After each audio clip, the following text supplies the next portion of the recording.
dia. O meu nome é Alexandre Bragança e estudo no Escola Profissional de Arte Mineral. Frequento o curso de cordas e teclas do 11º ano. Toco o violino. A gravação deste presente entrevista insere-se no projeto Mantua Escolas, um projeto desenvolvido pela Fundação EDP, em que o objetivo central consiste na recolha de memórias, lembranças de vivência e práticas culturais passadas que se prendem com as regiões de Trás-os-Montes e que possível com a zona geográfica de Valdetura. Todos os contributos e partilhas tornam-se fundamentais e agradeço desde já a sua disponibilidade, ajuda e colaboração nesta entrevista. Esta gravação não será divulgada, será apenas utilizada para a realização da transcrição. Sr. Presidente, gostaria de iniciar a nossa conversa por lhe perguntar que profissão exerceu e exerce ainda hoje. Bom, portanto, sou engenheiro civil, inscrito na Ordem dos Engenheiros e trabalhei muitos anos numa direção-geral, chamada Direção-Geral dos Serviços Hidráulicos, depois passou a Direção-Geral dos Recursos Naturais e, mais recentemente, INAR, Instituto Nacional da Água. Era a Autoridade Nacional da Água, que era esse instituto. Eu trabalhei em várias obras aqui também da região. Cheguei a ser o representante do INAG, o responsável pelo núcleo do Norte. Trabalhei aqui na barragem, todas as obras ligadas ao aproveitamento hidroagrícola da barragem do Asilo, em Alijó também, na construção de uma barragem, em Alfândega da Fé, enfim, em várias obras, direta ou indiretamente, em Mudadouro, em várias obras aqui da região. E, portanto, foi esse o meu contributo antes de vir para a Câmara, mas se quero lembrar que já estou na Câmara há 21, quase 22 anos. Portanto, já deixei de ter essas funções há muito tempo. Tive aqui 5 mandatos como vice-presidente e agora estou no meu primeiro mandato como presidente da Câmara. Cresceu e viveu em alguma aldeia atrás dos montes? Sim, eu cresci no Concelho de Vila Flor, nasci no Concelho de Vila Flor, vivo no Concelho de Vila Flor, só me ausentei do Concelho de Vila Flor para fazer os meus estudos e para portanto, quando fui para a tropa, para o serviço militar obrigatório. Fundamentalmente eu vivi sempre em Vila Flor, numa aldeia de Vila Flor, que vou agora dizer, que é Santa Comba de Vilhariço. Tem recordações de práticas sociais ou culturais que incluem a música nesse local, tais como arraiais, festas religiosas, trabalhos agrícolas, etc. Sim, em Santa Comba, como nas outras localidades de Trás-os-Montes, tudo isso era uma prática normal. Os arraiais, as festas, as matadas, havia também os bailes, embora eu nunca fosse grande dançarino.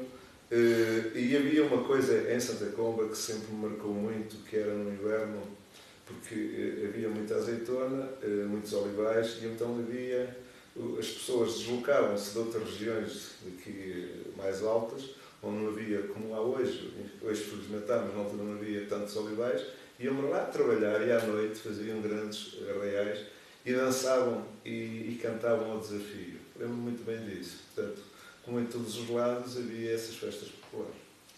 Em relação à linha da tua, alguma vez utilizou o comboio para viajar? Olha, primeiro quero-te dizer duas coisas. Vou-te responder à pergunta, mas antes disso quero fazer uma observação. É que eu também tenho sentimentos grandes sobre a linha do Tua, porque viajei muito na linha do Tua, não com a tua idade, muito mais novo. Eu com 9 anos fui para o Porto estudar e estive lá 2 anos. E, portanto, frequentei muito a linha do Tuba. Era essa a primeira alternativa para as pessoas todas desta zona que iam para o Porto e para Lisboa. Apanhei o comboio muitas vezes no Caixão, fundamentalmente no Caixão, e fazia o percurso do Caixão até ao Tuba. Depois usei também o comboio de Santo Fim de Estado a Bragança, usei também o comboio em sentido contrário para Bragança, também algumas vezes, não tantas, mas também usei. Para Bragança. E depois, mais tarde, quando eu estava nas funções portanto, a desempenhar as funções do serviço municipal obrigatório, aí sim, quase todas as semanas eu usava, de uma forma ou de outra, a linha do Tu, e mais tarde, quando estudei em Coimbra, também usava a linha do Tu. Portanto, tenho memórias da linha do Tu. Estou a dizer que esta é a primeira nota, porque a segunda nota tem a ver, e por isso eu estou satisfeito e fico bem comigo próprio por teres-me convidado, porque eu sou dos poucos que participei, viajei, tenho memórias, tenho sentimentos sobre Tua, mas também tenho agora uma nova visão sobre o Vale de Tua, e é essa que eu também gostaria depois de discutir contigo. Fez serviço militar? Sim, fiz serviço militar obrigatório. Em que anos? Estive, já não posso referir bem, mas 78 de certeza, 76, 78, fiz serviço militar obrigatório, estive em Santa Margarida, em Lisboa, em Coimbra, e portanto usava muito a linha de Tua e usava desta forma, como para chegar de Santa Comboio a Tua, ou Tua não, ao Caixão, tinha que alguém me levar. E não havia os transportes que há hoje, portanto, normalmente era o meu pai que me levava e que me depositava na estação ou me ia buscar à estação do Caixão. E tem algumas recordações dessas viagens? Recordações tenho memória de que era sempre, principalmente quando estava a exercer o serviço militar obrigatório, o comboio ia muito cheio, porque iam muitos militares. Era difícil arranjar lugar. No verão era muito calor. O comboio não andava absolutamente nada. À noite, nas viagens à noite, muitas vezes no inverno já vínhamos à noite ou íamos à noite, era sempre, e nos dias de chuva, era tormentoso a viagem. Todo o vale é muito lindo, é muito escarpado, os túneis são fantásticos, mas sempre com uma pontinha de receio, a qualquer momento que sentíamos que podia vir dali uma desabada e cair em pedras e haver ali um problema, porque o comboio bailava muito, mas a velocidade também era reduzida. Portanto, nós tínhamos confiança na máquina e no maquinista, era isso que tínhamos. E depois olha o que aconteceu, por acaso nunca aconteceu nada. Ainda se lembra das viagens mais longas, por exemplo, para o Porto, quanto tempo demoravam? Demorava muito tempo, porque... E depois havia outra coisa importante, porque a viagem, quando tu dizes demorava muito tempo, tens que pensar que o tempo dependia da coordenação entre o comboio do Tua e o comboio do Douro, porque muitas vezes estávamos no Tua, na estação de Tua à espera, 1-2 horas, ou para um lado ou para o outro. Portanto, a viagem nunca era aquilo que nós queríamos, mas era muito longa, demorava muito tempo. Para irmos ao Porto, eu lembro-me que saía do Caixão a meio da tarde e chegava ao Porto à noite. Era sempre assim que acontecia. Como referi, os viagens demoravam muito tempo. Como é que as pessoas se ocupavam até chegar ao destino? Olha, a conversar, a ler, a tentar encontrar um lugar, porque quando não havia lugar, a gente tinha que estar de pé e ali não havia mais nada para fazer. Se encontrássemos um parceiro, conversávamos, se não encontrássemos, olha, tínhamos que olhar para a paisagem e para aquilo que era possível encontrar. Mas encontrávamos sempre. Tentávamos sempre encontrar alguém, principalmente do sexo oposto, para falar, que era sempre engraçado.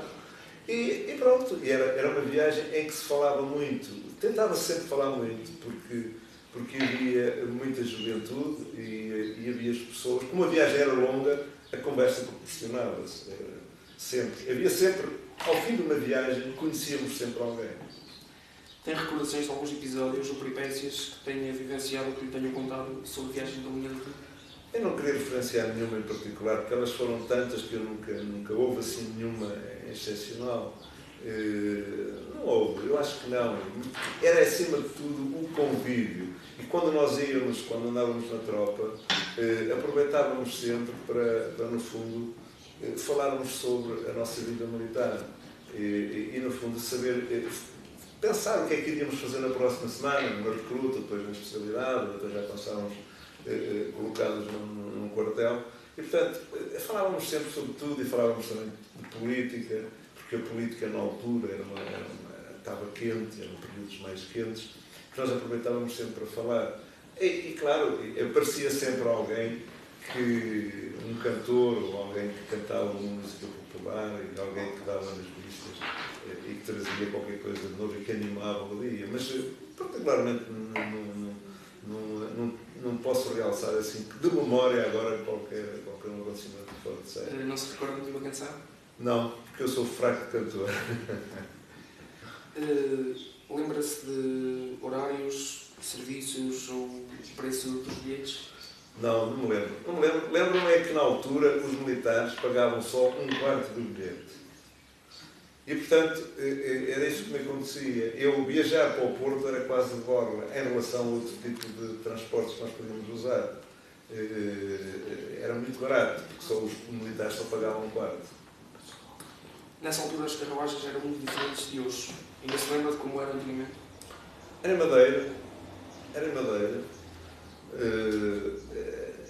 Às vezes não havia aquecimento no inverno. Outras vezes havia. Mas era tudo a monte e fé em Deus, como se costuma dizer, conforme não havia lotação, e cada um tentava desarrascar-se o mais que podia. Era isso que acontecia. Respeitando sempre, porque havia sempre, tal como hoje deve haver e deve-se cultivar, respeito pelos mais velhos, por alguém que às vezes necessitava de um lugar, e sempre havia um jovem que lhe dava o lugar a uma pessoa mais idosa. Isso eu sempre vi e era importante. Acha que a linha do Tua, mais concretamente o comboio, foi um interveniente importante para a divulgação de notícias na região? Bom, vamos lá ver. O comboio, ou a linha do Tua, até determinada altura, era a primeira alternativa para quem ia para o Porto e para Lisboa. E era também a primeira alternativa para trazer a correspondência e o correio. Eu lembro-me de ver as malas do correio no comboio. E o comboio o correio vinha até ao caixão, e depois eu lembro-me também que alguém contratado pelos correios ia de Santa Comba buscar o comboio, o correio ao caixão, e que eu levava depois para Santa Comba, porque lá havia posto e era distribuído ali para várias aldeias. Portanto, também era de mercadorias, porque eu ainda sou do tempo em que o comboio tinha mercadorias. Agora, há sempre ali um grande estrangulamento, porque a linha era via estreita e não tinha a mesma bitola que tem a linha do Douro. E, portanto, havia sempre ali um processo de transferência de mercadorias e de pessoas que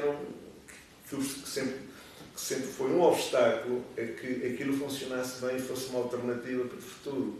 Esse foi o grande problema ali sempre daquela linha. Agora, era um veículo trazia também comunicações, trazia os jornais também, e portanto trazia toda a correspondência e levava. Portanto, era realmente, até determinada altura, a primeira alternativa na comunicação. Tinha receio de andar de comboio? Não, eu nunca tive receio de andar de comboio, porque sempre confiei, até por formação, mais tarde, eu sempre confiei no homem e nas máquinas e na sua inteligência e na técnica.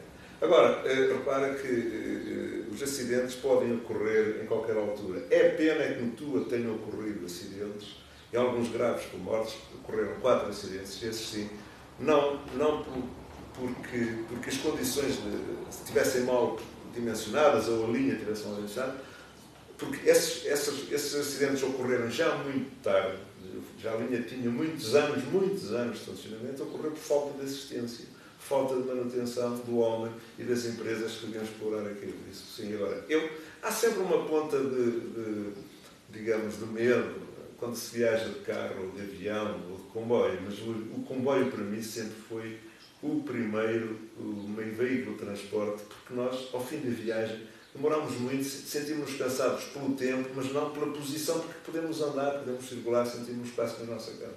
E quando não podia utilizar o comboio, como é que se deslocava? Quando eu não podia deslocar o comboio, porque tinha que poder sempre, porque não havia alternativa para ir para o Porto que havia hoje. Portanto, não havia os autocarros que havia hoje. Claro que, se me perguntares, então sempre foste para o Porto, foste de comboio? Não, algumas vezes de carro, mas essas viagens eram programadas. Porque em transporte público era aquele que havia. Portanto, tinha mesmo que haver lugar. Porque também havia, na altura, desdobramento do comboio. Quando o comboio ia muito cheio, eles tinham que arranjar outra alternativa, outro comboio a seguir. Os trabalhos agrícolas, como as ceifas, as vendimas, faziam parte das dimensões... Já fui. Em calma, vamos. Pronto, passamos para a próxima. Tem saudades desse tempo? Olha, eu tenho saudades porque era mais novo. Essencialmente por isso, tenho saudades do tempo. Agora, eram momentos interessantes, porque se falava muito, convivia-se muito.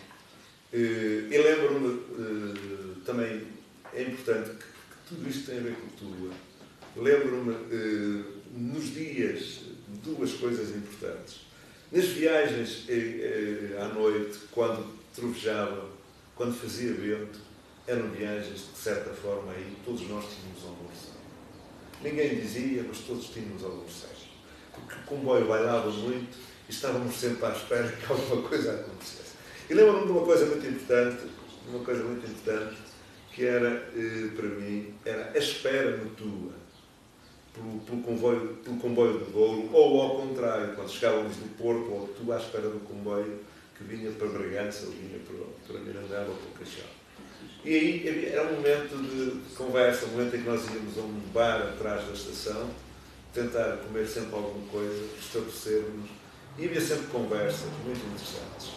Muitas vezes era o despedir de alguém que nós conhecíamos de um lado na linha do Douro ou na linha do Tul, e portanto eu lembro-me de conversas muito interessantes, por exemplo, com o parque da minha aldeia, uma vez, que essa conversa que me marcou sempre muito, que eu não vou repetir aqui, mas foi uma conversa muito interessante. Nós tivemos para 1 hora à espera do comboio, os dois. Eu ia para o Porto e eu vinha para Bragança. E ficámos ali à espera e conversámos muito sobre isso. Bom, assim chega ao fim da nossa conversa. O seu contributo foi muito útil para o desenvolvimento do trabalho em curso. Resta-nos agradecer mais uma vez a sua disponibilidade, colaboração e partilha de todas estas recordações que fazem parte da sua história de vida e do passado da nossa região. Muito obrigado e até breve. Muito obrigado. Eu só queria, não sei se queres tu que te fale um bocadinho do futuro. Se quiser, muito bem. Eu posso te falar do futuro do Tua, do Val do Tua. Tu agora é que sabes. Com câmara, sem câmara, como tu quiseres. Eu estou à vontade, eu estou aqui à vontade. Pode ser, com câmara. Pode ser. Pode ser. Então posso-te falar. Posso continuar? Muito bem. Então agora falo livre. Muito bem. Quero só te dizer uma coisa. É que a linha do Tua entrou efetivamente num processo de degradação. Falta de assistência e ocorreram 4 acidentes. A linha do Tua deixou de ser, nunca se impôs como uma alternativa nem ao turismo da região, nem como uma alternativa à circulação das pessoas. E nunca se impôs porque apareceram outras vias que lhe ganharam esse terreno, que foram as rodovias. Portanto, o transporte rodoviário conseguiu ganhar ao ferroviário por falta de investimento, falta de atualização dos meios e dos horários, e ganhou as pessoas. E o processo de degradação foi muito acelerado. Aliás, em 92 foi fechado, o governo da altura fechou a linha, 18 de dezembro de 92, foi fechado o troço de linha entre Mirandela e Bragança. E, portanto, a linha ficou reduzida a menos de metade. Logo, porque o Tua vai de Tua a Bragança. Era assim que era conhecida a linha. E, portanto, grande parte da linha ficou desativada. A linha entre Mirandela e o Tua continuou sempre a funcionar. Mas houve 4 acidentes. E, entretanto, o governo, também da altura, enceta um processo de construção de barragens. E a barragem é decidida pelo governo construir. Portanto, e as 5 câmaras que estão de um lado e do outro, uma margem da outra do rio, que são Mursa, Lijó, Carrazeda, Vila Flor e Mirandela, veem aqui uma oportunidade, ou seja, a barragem pode ser a oportunidade de futuro, porque vai ter que ser, porque o governo decidiu construí-lo. E, portanto, o que é que nós estamos agora a fazer, todos há uns anos, esta parte? Conseguimos que o Ministério do Ambiente, na Declaração de Impacto Ambiental, consagrasse medidas de compensação para compensar a região pelo facto de construir a barragem do Tua, que são várias medidas, elas estão publicadas, em que eu destaco fundamentalmente estas. Uma ligada ao empreendedorismo, outra ligada à criação de um parque natural regional de Val do Tua, que durante 75 anos vai receber 3% do valor de faturação daquela barragem. tem outra ligada ao património, por causa disso é que nós estamos aqui, à memória de Tua, e também ao património dos 5 concelhos, não só de Tua, mas de outras zonas que património classificado, de requalificação desse património. E tem também outra medida que tem a ver com a mobilidade, o projeto de mobilidade fundamentalmente turística, que vai permitir que um utente, um interessado, um turista, um passageiro, possa chegar ao Tua e do Tua possa continuar a chegar a Mirandela, a circular até Mirandela. Porque como? Do barco até à Brunheda e depois da Brunheda, de comboio, via ferry, até Mirandela. Este é um projeto interessantíssimo que os autarcas que nós estamos empenhados, em colaboração com a EDP, esperamos que o Governo, no próximo quadro comunitário de apoio, nos permita alavancar o dinheiro que já está cativado para este projeto. O dinheiro que está cativado para este projeto, o promotor, que é a EDP, são 10 milhões de euros. Nós precisávamos cerca de 25, ou seja,